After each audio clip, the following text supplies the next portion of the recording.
राजनीति की दृष्टि से 2024 का लोकसभा चुनाव चल रहा है। इसमें 5वीं कड़ी में आज हम आपसे चर्चा करेंगे और वो चर्चा ये है कि अनेक प्रकार के समाज माध्यम पर जो पोस्ट आ रहे हैं कि एक विशेष रणनीति के तहत कांग्रेस पार्टी ने किशोरीलाल शर्मा जी को अमेठी से और राहुल गांधी जी को रायबरेली से चुनाव लड़ाने का निर्णय लिया है। पहली बात तो ये कि इसमें कोई रणनीति नहीं है, इसमें कोई दूरदृष्टि नहीं है, इसमें कोई समझदारी नहीं है। दूसरी बात यह कि 2-3 साल पहले जब कांग्रेस के एक बहुत महत्वपूर्ण समिति की बैठक चल रही थी, उस समिति की बैठक में परोक्ष सूत्रों से जो ज्ञात हुआ उसमें प्रमोद कृष्णन जी ने साफ साफ कुछ बातें कहने के लिए समय लिया, कहा कि मैं कहना चाहता हूं। उस पर मल्लिकार्जुन खड़गे जी ने उनको टोका।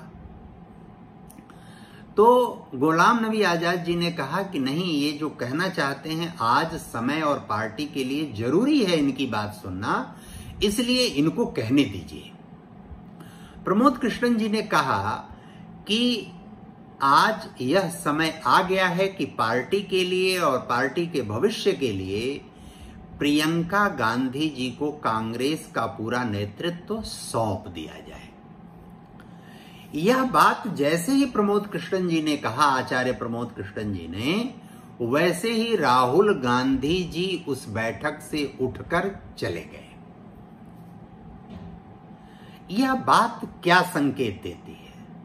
सूचना यह भी है कि प्रियंका गांधी जी अमेठी से लोकसभा का चुनाव लड़ना चाहती थी,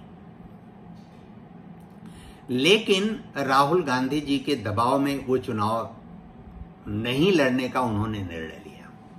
मैं शेरनी हूं, मैं ये हूं, मैं वो हूं, ये सब कहने का जो विषय है, जो दिमाग में दबाव और प्रेशर है, क्योंकि सोनिया जी का स्वास्थ्य ठीक नहीं है, वो राहुल जी के प्रभाव में ज्यादा रहती हैं, राहुल जी के भविष्य को लेकर अधिक चिंतित रहती हैं, क्योंकि प्रियंका जी का जहां विवाह हुआ है उनके लिए अकूत संपदा उन लोगों ने तैयार कर रखा है।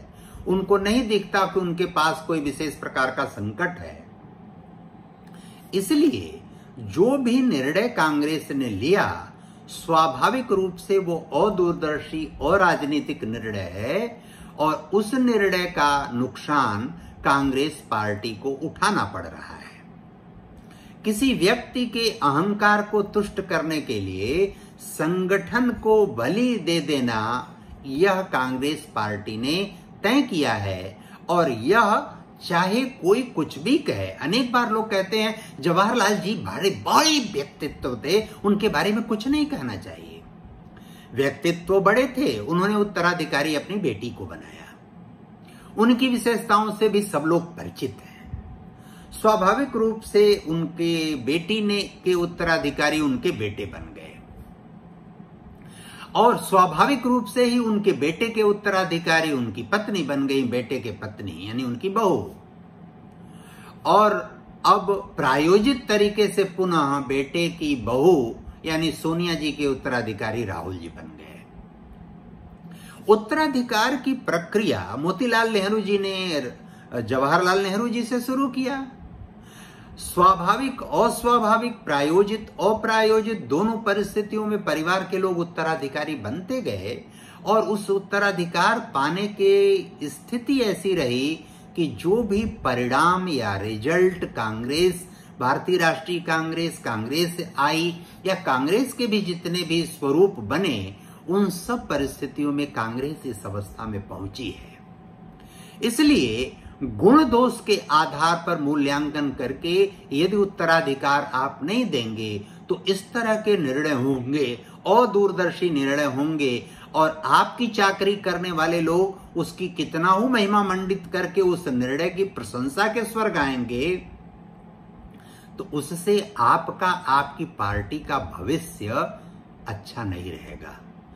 आपको यदि पता नहीं है कि हम नरेंद्र मोदी जी से, हम अमित शाह जी से, नड्डा जी से लड़ने जा रहे हैं, तो इसका मतलब है कि आपकी समझ पर प्रश्नवाचक चिन्ह है, आपको राजनीति करने नहीं आती।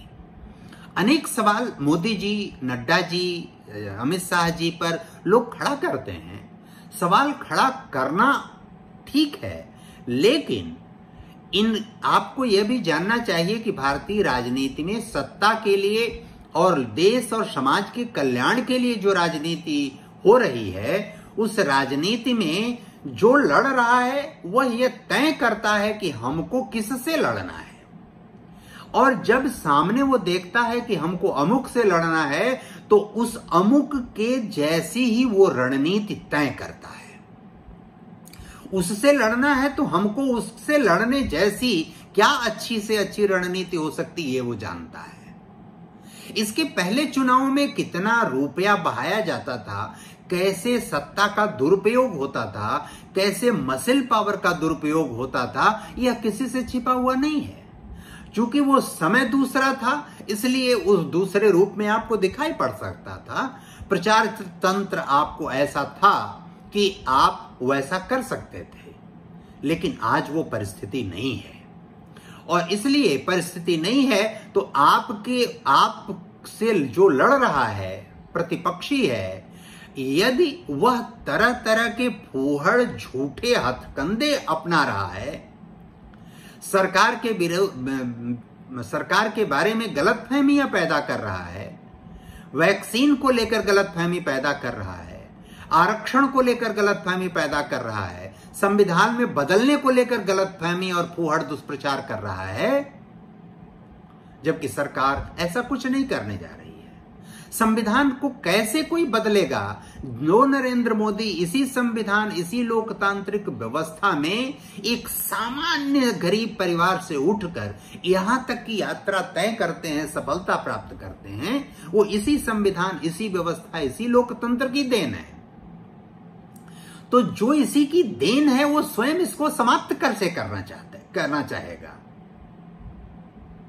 और इस तरह का झूठ प्रचारित किया जा रहा है, तो निश्चित रूप से मोदी जी, नड्डा जी या अमित शाह जी अगर आपसे लड़ रहे हैं तो उनको भी पता है कि ये रणनीति क्या होगी या कैसे लड़ना है, और उनसे लड़ना है जो समाज और देश में लोगों को गुमराह कर रहे हैं, लोगों को झूठी खबर फैला रहे हैं, गलत स्थिति में ले जा रहे हैं। आप अमेठी और रायबरेली के बारे में क्या क्या कर रहे थे, कैसे कैसे कर रहे थे, बीजेपी के लोगों को सब सारी बातें ठीक ठीक पता थी। आपके निर्णय के 2, 4, 5, 7 दिन पहले से पता थी कि आप किशोरीलाल शर्मा जी को लड़ाना चाहते हैं, आप प्रियंका जी को नहीं चाहते हैं कि वहां से चुनाव लड़ें, कहीं से चुनाव लड़ें, ऐसा आप चाहते थे। आप रायबरेली भी बहुत मजबूरी में गए अपनी इज्जत बचाने के लिए कि कहीं वो ना लोग कहते हैं कि पूरा यूपी ही छोड़ दिए, इसलिए आप मजबूरी में गए हैं। राजनीति करने के लिए आप किसी के ऊपर सवाल खड़ा कर सकते हैं, लेकिन राजनीति में अवेलेबल बेस्ट जो उपलब्ध हैं उनमें सबसे अच्छा कौन है, उसके आधार पर जनता लोकतंत्र में व्यक्ति अपना नेतृत्व तय करती है और चुनती है। हो सकता है कि भारतीय जनता पार्टी ने किन्हीं स्थानों पर कुछ प्रत्याशी ठीक न उतारे हों, वो प्रत्याशी का दोष हो सकता है, प्रत्याशी की कमजोरी हो सकती है, प्रत्याशी के अंदर कुछ विशेष प्रकार की दिक्कतें, परेशानी हो सकती है जो समाज ऑब्जर्व करता है, देख रहा है, समाज निगाह लगाए हुए है। लेकिन व्यापक फलक में आप देखेंगे तो जो नेतृत्व है भारतीय जनता पार्टी का, वैसा नेतृत्व नहीं है दूसरी पार्टियों में। और इसलिए जो राहुल जी कर रहे हैं, उनके पार्टी की आंतरिक हालत बहुत ही खराब है। जितनी राहुल जी की खराब है, जितना राहुल जी का राजनीतिक, सामाजिक और मानसिक स्तर है, उससे भी खराब हालत में उनकी पार्टी है। उनके अंदर जो कड़वाहट, जो बेचैनी, जो परेशानी है, सोनिया जी का स्वास्थ्य बहुत खराब है, उसके कारण वो हर बात में उतना ज्यादा इंटरफेयर नहीं कर सकती, भागीदार नहीं हो सकती, और दोनों बच्चे उनके हैं, उनके विषय में सामंजस्य स्थापित करने की कोशिश करती हैं। लेकिन परिस्थिति बहुत खराब है, भविष्य बहुत ही खराब है। नमस्कार।